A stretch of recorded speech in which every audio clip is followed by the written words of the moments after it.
300 litr suti bor xo'jalikdan sutpurishlarimiz necha puldan sut olib chiqib ketishyapti. Nodirjon akamni o'zlarini xonadonlarida 10 dona sigirlari bor va rizq-baraka yemlari bilan boqishadi. Mollar necha litr sut beryapti, necha kilodan yem yeyapti va necha puldan sut sotilyapti, shu haqida hozir qisqacha eshitamiz. Nodirjon aka, salom. Assalomu alaykum aka. Tuzimsiz? Rahmat. Yaxshi kelyapsizmi? Rahmat, Xudoga shukr. Men shu akani faqat shu mollarni yemi tugaganda har hafta ko'raman-da. 10 kunda bir kelaman aka. 10 kunda. 10 kunda bir. Aka, necha kilo yem beryapsiz? Necha puldan sotyapsiz? Sutlar qanday? Sutlarni 6000 beryapmiz aka. 6000 so'mdan. 8 kilo ham beryapmiz.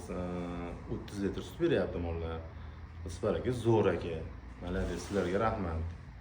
Aka, Olib yegizgan odam ziyon qilgan yo'q aka hech kim. bitta narsa so'rayman. Tepada xudo.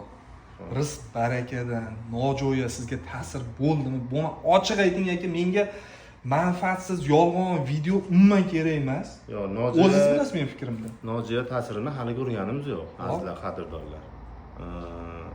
Endi shu rizq-baraka yegan mollarimiz ikkitasi bo'g'ozga chiqdi, xudo xolasa tug'adi. Bolalarini ham ko'ramiz, qani? Bollarni ham Ko'ramiz, xudo xolasa. Sut qaytishi qanday bo'lyapti? Sutni qaytarib bo'lmayapti, ukol bilan qaytaryapmiz aka. Ukol bilan iloji yo'q. Buni misol uchun o'zimiz ishlab chiqaradigan joyga ham borgansiz. Ha, zavodga borgansiz. Mana bizni kecha ham borib keldim aka. Qoraqalpoqdan ham ko'rishyapti, uzoq joydan ham ko'rishyapti. Kecha borgan sababi 10 kunda kelaman deb qo'ydingiz. Akam kecha o'zlarini 4 yil oldin olishgan Barbaros apparatlarini sotuvga chiqarib, bizdan Kurtsan degan sut sog'adigan apparat olishdi. Yangi oldik. Yangi oldingiz. Yangilab Deyman aka. Rahmat. 14 yil ishlating. Xudo Uni xolasa. aka 14 yil ishlatmang. Men sizga bitta zal qo'yib beraman ungacha. Sut sog'adigan. Shuning uchun biz borini gapiryapmiz. Uzoqdan ko'radiganlar ham mana shu insonlar misol uchun biz olib chiqib, aka falon narsada bering degan joyimiz yo'q.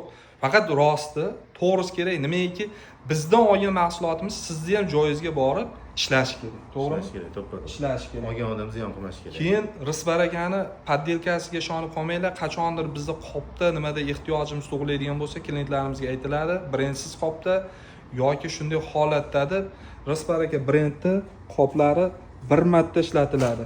Mana. Bir marta ishlatiladi, qaytib ishlatilmaydi, o'zimizni nimaga zavodda ishlatilmaydi. Agar ishlatiladigan bo'lsa ham o'sha xo'jalikni o'ziga qadoqlab beramiz.